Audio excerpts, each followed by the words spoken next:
Olá pessoal, sejam bem-vindos. Hoje é quinta-feira, dia de conteúdos de história do cristianismo aqui no canal.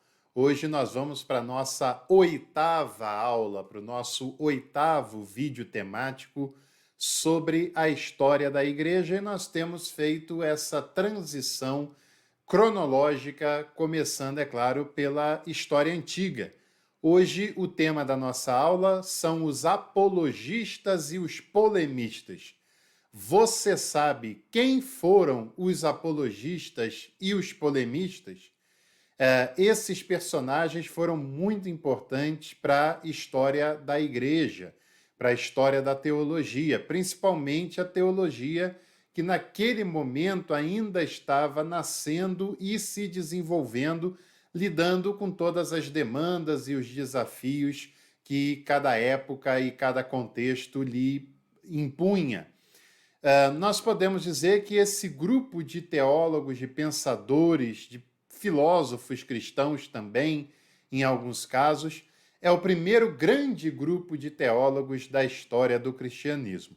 Há 2 semanas atrás, a gente falou sobre os pais apostólicos, os primeiros teólogos da história da igreja, mas eles ainda estavam num período nascente, num período em que essa teologia ainda era muito discreta, ainda estava engatinhando. Esses dois grupos que nós vamos apresentar hoje já encontram um outro momento e já fazem um trabalho mais estruturado do que aquele primeiro grupo. Até porque aquele primeiro grupo parte do zero quase que absoluto, né?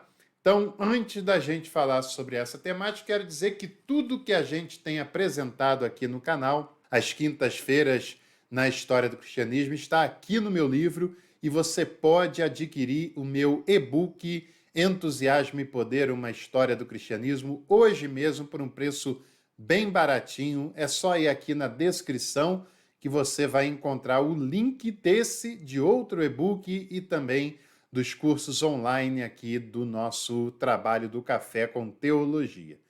Bom, também é claro, você, se ainda não se inscreveu no canal, faça isso, ative as notificações para não perder nada e também compartilhe esse vídeo deixando o seu like, que é sempre muito importante para o nosso trabalho.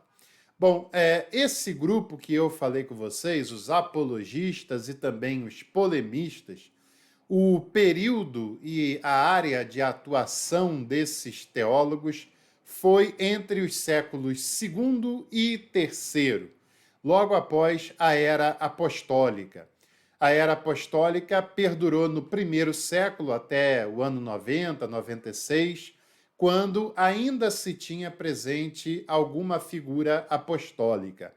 Logo depois, os pais apostólicos foram herdeiros dessa tradição, dessa herança, porque eram discípulos dos apóstolos e, portanto, tinham muita autoridade na sua fala, na sua pastoral, nas suas orientações. Conforme o tempo vai passando, esses líderes vão gerando outros discípulos, outros pensadores, muitos também vão se convertendo e usando o seu ferramental para a disposição da teologia e da doutrina cristã.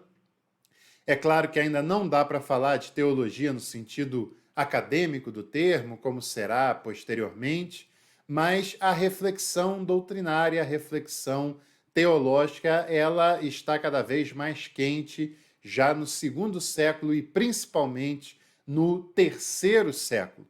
E são dois momentos em que a igreja ainda tem de lidar com a perseguição por parte do Estado, por parte do Império. Ainda não é uma igreja majoritária, crescida, poderosa, mas uma igreja ainda bastante sofrida e que tenta se desenvolver, né? Depois do período apostólico, nós damos início ao período episcopal. Os líderes da igreja, os grandes nomes da estrutura eclesiástica depois do último apóstolo, que era João, são chamados de bispos, né? Pessoas que eram as responsáveis por uma determinada comunidade e futuramente por uma determinada área de influência que está sob a sua liderança. Por exemplo, quando você ouve falar um nome seguido de algum lugar, esse lugar era o lugar da onde essa pessoa foi bispo, né? Por exemplo, Eusébio de Cesareia. O Eusébio foi bispo da cidade de Cesareia, né? Por exemplo, Teófilo de Antioquia, ele foi bispo da cidade de Antioquia, e assim sucessivamente. Há uma aproximação, que a gente já falou, entre a teologia cristã, que ainda é nascente, com a filosofia platônica, que já era estabelecida, que já era consolidada. É claro que isso traz marcas para a maneira cristã de se pensar em Deus, de se pensar na teologia, nos dogmas, mas isso dá a estruturação que o cristianismo daquele momento precisa para ser uma religião de caráter universal, para se comunicar com os meios intelectuais, com o idioma universal daquela época, e alguns estudiosos, inclusive, afirmam que se não fosse essa aproximação, esse diálogo, o cristianismo teria desaparecido em não muitos anos depois.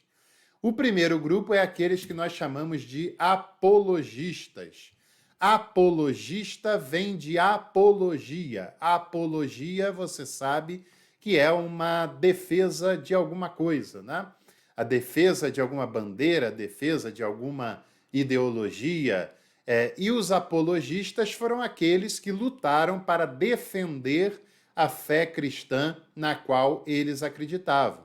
Defender, no caso, principalmente das ameaças externas ao cristianismo naquele cenário, que, como eu já disse, era um cenário de perseguição movida por parte do Estado, por parte do Império Romano.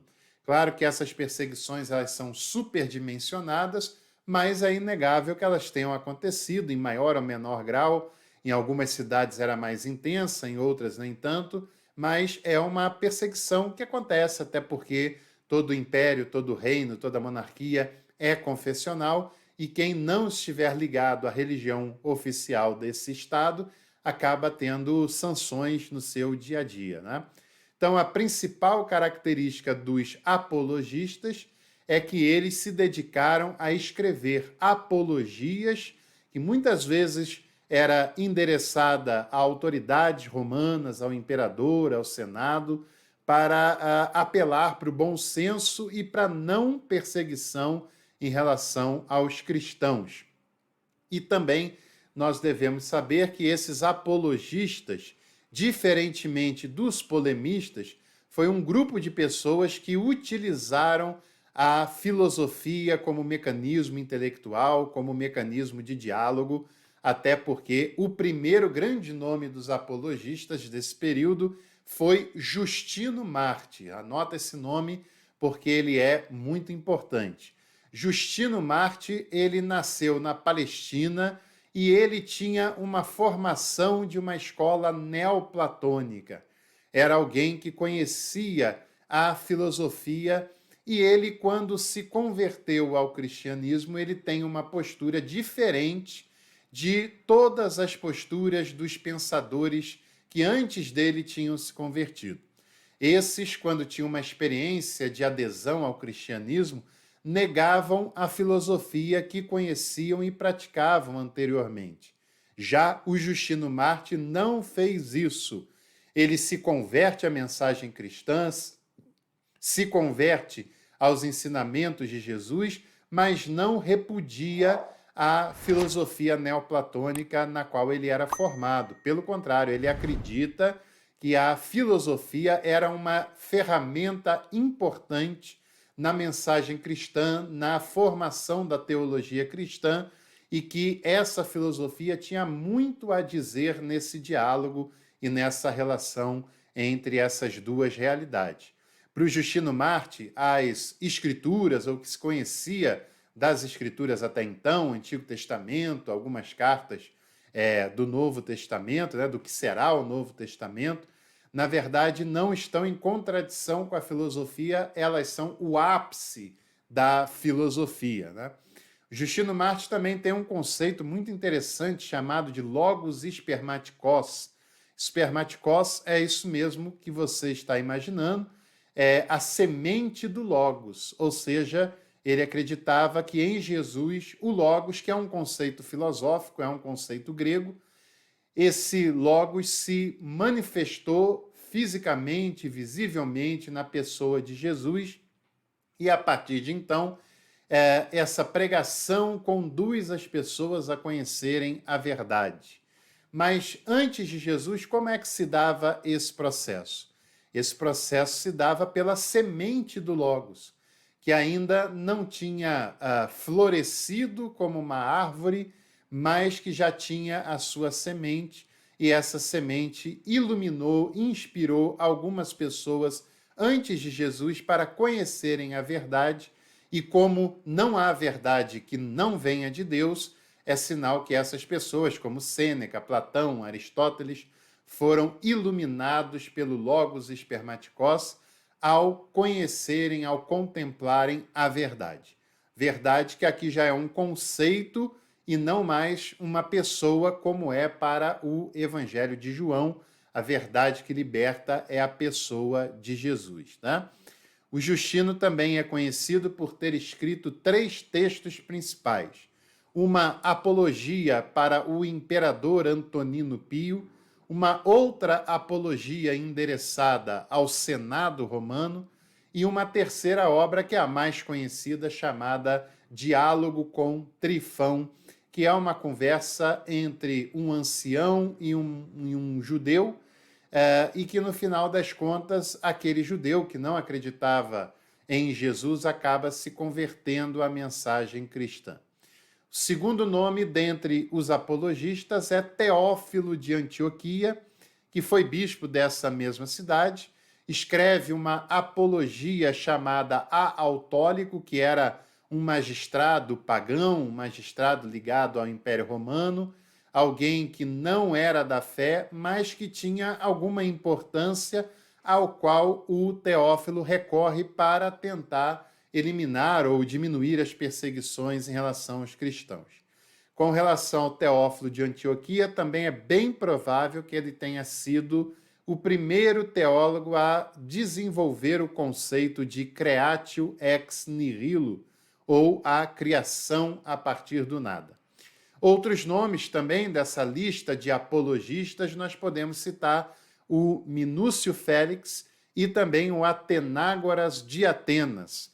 O Minúcio Félix escreve a apologia chamada Octavius, endereçada também a autoridades do Império Romano, e o Atenágoras de Atenas escreve uma obra chamada Petição em Favor dos Cristãos, que o nome já indica qual era a sua intenção, era fazer com que as autoridades romanas percebessem que não tinha sentido perseguir os cristãos, que eles não eram uma ameaça ao Estado e que eles eram pessoas pacíficas, né? E que não disputavam e nem tinham o poder político ou social.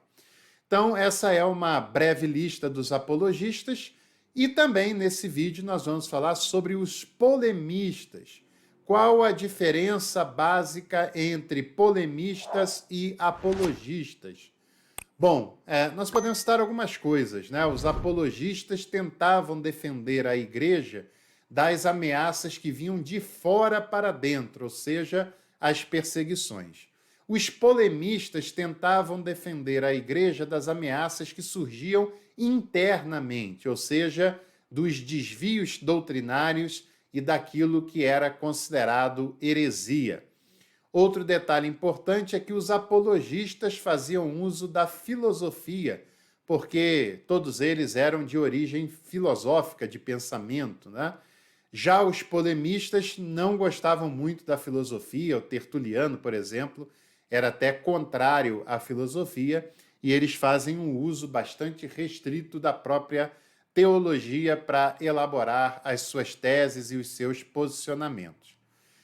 O primeiro nome, o mais importante da lista dos polemistas, é justamente o Tertuliano, que, independente aqui do trocadilho, ele é uma pessoa que foi polêmico, né? Foi uma pessoa muito importante para a igreja, para a doutrina da igreja, para os ensinamentos da igreja, e que na reta final da sua vida teria se filiado ao montanismo, porque ele considerou que aquela seita, né, ou aquele segmento era mais moralmente comprometido do que a igreja tradicional, né, naquele cenário.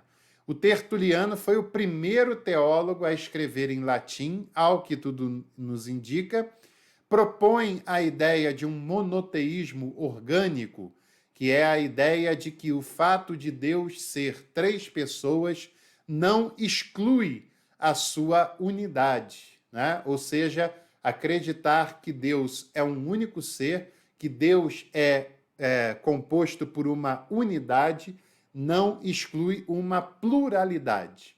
Pluralidade de pessoas, mais unidade do ser divino, do ser de Deus. Também é aquele que acredita na ideia contida no Pastor de Hermas, como muitos dessa época acreditaram, de que depois do batismo a pessoa só era perdoada uma única vez. E por isso era uma tendência que muitos se batizassem o quanto mais velhos possíveis. Alguns, inclusive, se batizavam para receber a ordenação episcopal, porque até então deixavam para a última hora. E também o Tertuliano, atribui-se ao Tertuliano a inserção do versículo 4 no capítulo 5 de João, aquela história do tanque de Betesda. O próprio Tertuliano insere a que ele acha que é a explicação do movimento e do fenômeno que acontece lá no tanque de Betesda, que, aliás, eu já fiz um vídeo aqui no canal falando sobre essa realidade. Também nós podemos citar o grandioso Irineu de Lyon, bispo de Lyon, na cidade que hoje faz parte da França. Escreve a sua obra Adversus Haereses, na qual ele combate o gnosticismo, as suas tendências de dualismo.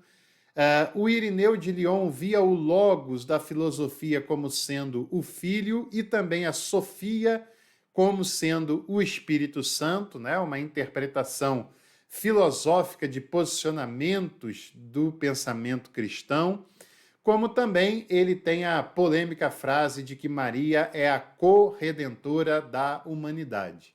E esse é um momento que a gente ainda não pode falar de catolicismo romano, como hoje, era uma única igreja, e o Irineu entende que se Maria, não quer dizer que Maria salve, né? Mas uma vez que Maria foi a porta de entrada para o Salvador no mundo, significa que ela é participante desse processo salvífico e que ela é corredentora da humanidade. O Redentor é Jesus, mas ela é um instrumento para trazer a redenção à humanidade, né? O que faz bastante sentido, como ele também, o Irineu, vai defender a primazia do bispo de Roma como se fosse um presidente sobre os demais episcopados, sobretudo no Ocidente. Nessa lista, nós também podemos citar o Orígenes, também uma pessoa bastante controversa, aquele que escreve a obra De Principis, que é considerada a primeira obra de teologia sistemática da história do cristianismo, e ele também entende que a Escritura tem 3 níveis de compreensão, equiparada ao corpo, alma e espírito, numa visão dualista de baixo para cima, né? O corpo é a interpretação literal, a alma a interpretação figurada e o espírito a interpretação alegórica, que é o mais profundo dessa interpretação segundo o Orígenes. E um último nome dentre os polemistas é Cipriano de Cartago, que deu uma importante contribuição para a reflexão eclesiológica, sobretudo uma eclesiologia centrada na figura episcopal, na figura do bispo. Cipriano dizia que onde estava o bispo, ali estava a igreja reunida, né? Essa é uma era pós-apostólica e uma era onde a presença dos bispos é muito importante, muito séria. Bom, se você gostou desse vídeo, eu espero que você deixe seu like, compartilhe esse conteúdo. Vai ali no link conhecer o meu livro de História do Cristianismo, adquirir e começar a ler hoje mesmo. E também venha fazer parte do clube de membros do canal, escolha o seu pacote, contribua com esse canal e tenha benefícios exclusivos. Um abraço e até o próximo conteúdo.